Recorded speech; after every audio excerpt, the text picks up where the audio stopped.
साई संगम event शुरू करना सोचा था, उसके पीछे भी बाबा ने एक अलग लीला की। सुजय जी 4 इवेंट पहले ही कर चुके थे।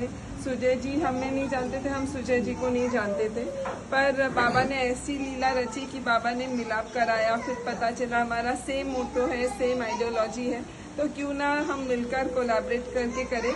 इससे एक दूसरे की स्ट्रेंथ ही बढ़ेगी और हम बाबा की लीला और बेहतर तरीके से कर पाए। तो संगम होना, ये दोनों साई संगम का भी संगम होने से पहले बाबा ने ऐसे किया था कि मैं 15 अगस्त को गुरुस्थान की प्रदक्षिणा ले रही थी। यूजुअली हम पत्ता उठाते, बाबा का पत्ता ढूंढते रहते हर वक्त। तो मैंने जब फर्स्ट प्रदक्षिणा ली, मैं यूजुअली 9 राउंड्स लेती हूँ, तो मुझे एक ट्विग बाबा के जो नीम ट्री की ही जो लकड़ी थी वो नीचे गिरी हुई मिली। तो मैं बोली कि लूँ नहीं लूँ, 2 मन में थी, मैं बोली ले लेती हूँ, बाबा की गुरुस्थान के पेड़ की है, मैं ले ही लेती हूँ। फिर ली और फिर वापस मैं सेकेंड राउंड मारने लगी, मेरे सामने ऊपर से ही वापस सेकेंड ट्विग गिरी। मैंने उठा ली वो भी और मैंने सोचा मैं मेरे तिजोरी में रखूंगी, क्योंकि ये मेरे लिए किसी संपत्ति से कम नहीं है।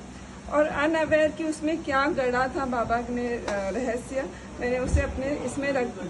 फिर जब हम साई संगम यूएसए में होस्ट करना चाहते थे, तो ऐसे लगा कि हमारा कुछ एक सिग्नेचर मार्क होना चाहिए जो हर इवेंट में कॉमन हो।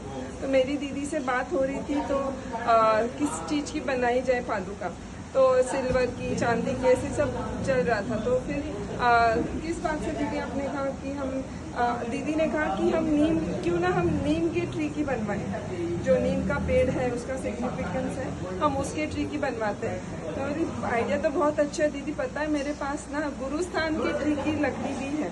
तब मैंने 2 महीने के लगभग बाद वो दोनों लकड़ियाँ निकाली, देखती तो क्या हूँ, एक हूबहू बाबा का फेस एकदम क्लियरली बना है। मैं वो अभी लाना भूल गई, मैं शाम को दिखा दूंगी, मेरे पास फोटोज है। एंड दूसरे स्टिक में भी बाबा का फेस दिख रहा था मैंने, पर मुझे ऐसे था बहुत क्लियरली, मेरी 3 साल की बच्ची ने भी बोले इसमें तो बाबा बने हुए, इतना क्लियर फेस है। तो फिर मैंने दीदी को फोटो भेजी, मैं बोली दीदी आपको क्या दिख रहा है इसमें, क्योंकि एक ह्यूमन टेंडेंसी होती है ना कि हमारा ओवर थिंकिंग है कि सामने वाला भी उस पढ़ पा रहा है। तो उन्होंने कहा इसमें बाबा का फेस है और इसमें बाबा की पादुका है। बोली मुझे तो पादुका नहीं दिखी। तो दीदी ने कहा, फिर मैंने उनके एंगल से देखा तो वो बाबा की पादुका भी दिख रही थी, और हमारे एंगल से देखा बाबा की आईज, नोज, ऊपर का हेयर गेयर वो भी बना हुआ था। फिर हम बोले तो बहुत क्लियर इंडिकेशन है कि बाबा की पादुका नीम के ट्री की बनाई। फिर मुझे ऐसे लगा कि क्यों ना गुरुस्थान के ट्री की लकड़ी मिल जाए। तो दीदी बोले तो इम्पॉसिबल है। मैं बोली बाबा के लिए क्या इम्पॉसिबल है। तो मैंने पारायण शुरू कर दिया। मेरी अब बच्चे जैसे जिद होगी कि बाबा मुझे नहीं पता, मुझे उसी की लकड़ी चाहिए, कैसे देनी है आप देखो। और मैंने पारायण शुरू कर दिया। और फिर बाबा ने कुछ ऐसी लीलाएं रची कि जो असंभव था वो भी संभव हो गया। और भैया आप you will like to tell. तो एक शनिवार को अचानक से यहाँ पे एक स्टॉर्म आया, और हमारे कुछ महापारायण में कुछ लोग हैं जिनके अंदर अच्छी पहचान है, तो उन्होंने मतलब उनसे रिक्वेस्ट करके रखी थी। तो फिर वो बोले इम्पॉसिबल है, उस पर तो हम नाइफ भी नहीं लगा सकते, हम उसकी लकड़ी नहीं ले सकते। फिर ऐसा कुछ हुआ कि स्टॉर्म आया और एक लकड़ी का टुकड़ा गिर गया। वो किसी को मिल गया जो हम जान पहचान के थे, और उनके थ्रू वो हमारे तक पहुंच गया।